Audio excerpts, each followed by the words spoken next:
Welcome to game changer delivery boys. இன்றைக்கி 30வது நாளோட game. இன்றைக்கி தான் அது பெங்களூரில் லாஸ்ட் நாள். சரி ஓகேன்ட்டு வெள்ளனா கிளம்பிட்டு அப்படியே சாப்பிட போயிருந்தேன். சாப்பாடு வந்து பிரிஞ்சி மாதிரி வச்சுருந்தாரு. சரி ஓகேன்ட்டு சாப்பிட போயிட்டு அப்படியே சாப்பிட்டு இன்றைக்கி அப்படியே ஆர்டர் எவ்வளோன்னு போடுறான்னு பார்த்தா 22 ரூபா ஆர்டர் போட்டிருந்தாங்க. சரி ஆர்டர் எடுத்துகிட்டு அப்படியே போய் ஒன் பை ஒன்னாகவே கொடுத்துக்கிருந்தான். மதியத்துக்கு மேலே ஒரு ஆர்டரு.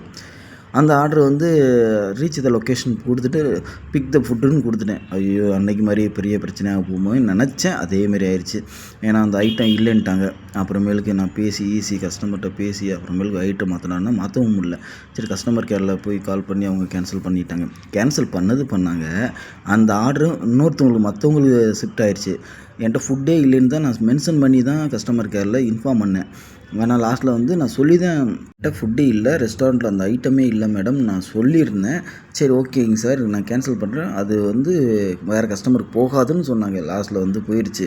அப்புறம் மறுபடியும் இன்னொரு கஸ்டமர் கால் பண்ணி அவங்கள்ட்ட டெஃபினிஷன்லாம் கொடுத்து இந்த தான் பிரச்சனை சொல்லி சோல்ட் அவுட் ஆகுறதுக்கே கிட்டத்தட்ட 3/4 மணி நேரம் ஆயிடுச்சு. எனக்கு நாளும் டென்ஷனு. சரி என்னடா பண்ணுன்ட்டு அந்த முடிச்சு விட்டு அதுக்கடுத்து ஆர்டருக்கு வேண்டி போயிருந்தேன். அதுக்கு எடுத்து போனால் தான் விஜய் மல்லையா வீடியோ சார் அங்கேருந்து அப்படியே அந்த டவர்ஸ் தெரிஞ்சு அதை பார்த்துட்டு அதுக்கடுத்து இந்த ஆர்டர் வாங்கிட்டு அதுக்கடுத்து ஒன் பை ஒன்னாகவே எடுத்துக்கிருந்தோம். இன்றைக்கி எனக்கு அந்த இதுதான் எனக்கு ரொம்ப லேட் ஆயிடுச்சு. அதுவும் பீக் ஹவர்ஸில் அந்த கம்ப்ளைண்ட் ஆகிருந்துச்சு. அதுவும் ரெக்டிஃபை பண்ணுறதுக்கு ரொம்ப நேரம் அது பண்ணாங்க. அது கிளியராகவும் பண்ணலை. அதனால் நான் சாப்பிடவே இல்லை மதியத்தில். சரி ஓகே கொஞ்சம் லேட்டாக சாப்பிட்லான்னு பார்த்தேன். அப்புறமேல டைமே இல்லை. அப்புறம் நைட்டுக்கு மேலே தான் சரி ஜூஸு பேரிச்சம்பழம் ஒரு குக்கீஸ் வாங்கி அப்படியே சாப்பிட ஆரம்பிச்சு விட்டேன். ஏன்னா சாப்பாடுக்கு கொண்டு வந்த சாப்பாடும் கெட்டு போச்சு. சரின்ட்டு கீழே போட்டுட்டு அதுக்கடுத்து ஆர்டர் எடுத்துக்கிட்டே இருந்தேன். நைட்டுக்கு மேலே மறுபடியும் இன்னொரு கஸ்டமர் ஃபோன் எடுக்கலை. சரின்ட்டு மறுபடியும் பார்த்தேன். ஆனால் அந்த ஃபுட்டு என்கிட்ட கையில் தான் இருந்துச்சு. அப்புறம் இன்னொரு இடத்துல மாற்றி விட்டாங்க. மாற்றி விட்டதுக்கு அந்த வெயிட் பண்ணுறதுக்கு டைமுக்கு வேறு 10 ரூபா போட்டிருந்தாங்க வெயிட்டிங் சார்ஜுன்ட்டு. அதுக்கடுத்து ஆர்டர் ஒன் பை ஒன்னாகவே எடுத்துக்கிருந்தோம்.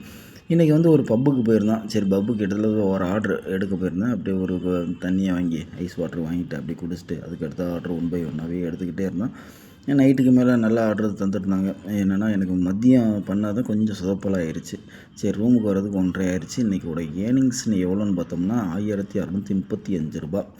இந்த இன்னையோட எக்ஸ்பென்ஸ்னு பார்த்தோம்னா 200 ஆச்சு. அது கழிச்சது போக நம்ம கைக்கு கிடச்சது 1470 ரூபா கிடச்சிச்சு. 13 மணி நேரம் ஒர்க் பண்ணியிருக்கோம். ஓகே இந்த 30 நாளில் நம்ம எவ்வளோ ஓட்டி எடுத்திருக்கோம்னு பார்த்தோம்னா 49,479 ரூபாய்க்கு ஓட்டியிருக்கோம். இந்த 30 நாளில் சென்னையை காட்டிலும் இங்கே கம்மி தான். இதோட எக்ஸ்பீரியன்ஸ் வீடியோ லாஸ்ட்டில் நான் போடுறேன். ஸ்விக்கி ஓட்டணும். ஸ்விக்கி ஓட்டிட்டு அதுக்கு அடுத்து மொத்தமாக போட்டுறேன்.